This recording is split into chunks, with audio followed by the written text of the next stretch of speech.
হাতের ঘড়িটা বলছে 11টা বাজতে যায়।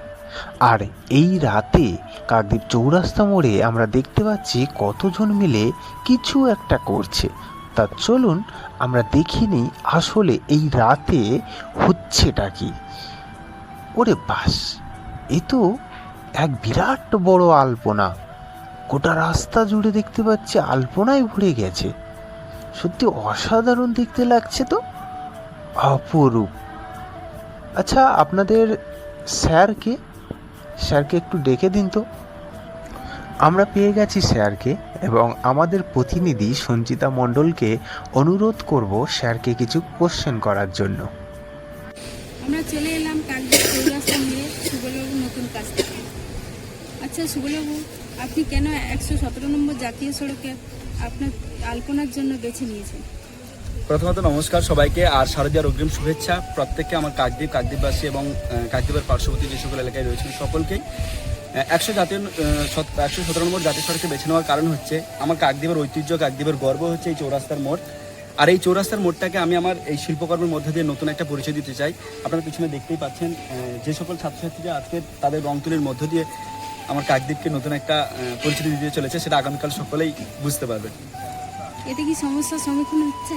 না, প্রথমত যেটা আমি বলতে চাই, অসংখ্য ধন্যবাদ জানাই আমার কাকদ্বীপ প্রশাসনিককে, যারা এখনো পর্যন্ত আমার সেই 10টা থেকে কাজ শুরু হয়েছে, 10টা থেকে ওনারা এখনো পর্যন্ত, একটু বাইরে দেখাতে বলবো, 10টা থেকে প্রায় ওনারা আমাদের সঙ্গে এখনো পর্যন্ত রয়েছে আমাদের ট্রাফিকটা কন্ট্রোল করার জন্য।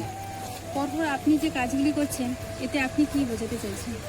কিছুই নয়, যেটা আমি প্রথমত বলছি, আমি একজন শিল্পী, চিত্রশিল্পী। আমি আমার চিত্রশিল্পীর চিত্রকর্মের মধ্য দিয়ে আমার এই কাকদ্বীপকে একটি নতুন মাত্রায় পরিচয় দিতে চাই, এটাই, আর কিছু। আচ্ছা, ছাত্রছাত্রীদের কাছ থেকে আমরা আর কি চমকপ্রদ পেতে পারি? প্রথমত ছাত্রছাত্রীদের বলতে, এই পরিকল্পনাটা কেবলমাত্র আমার তা কিন্তু নয়। আমরা যে পরপর যে কাজগুলো করছি, যেমন আপনারা দেখেছেন ভারত মাতার যে কাজটা, তারপর আমাদের কাকদ্বীপ কোর্টের সামনে যে কাজটা, এবং সেই সঙ্গে যেটা স্বাধীনতা দিবস উপলক্ষে যে কাজগুলো করেছিলাম, এখানে ছাত্রছাত্রীদেরও অনেক পরিকল্পনা রয়েছে। আর সব থেকে যেটা ধন্যবাদ জানাতে, সেটা হচ্ছে আমার অভিভাবিকাদেরকে, যারা আমার এই যেটা আমি ভাবি বা চিন্তা ভাবনা করি সেটা সাফল্য করার জন্য তারা আমার পিছনে পড়ে থাকে, কিংবা পিছনে খুঁটির মশাই এসে আমার সাথে এসে দাঁড়ায়, এটাই। থ্যাংক ইউ সো মাচ, আপনাদেরকে অসংখ্য ধন্যবাদ। সবাইকে শারদীয়ার অগ্রিম শুভেচ্ছা আবার। ওনার সাথে কথা বলে আমরা জানতে পারলাম যে উনি একজন চিত্রশিল্পী।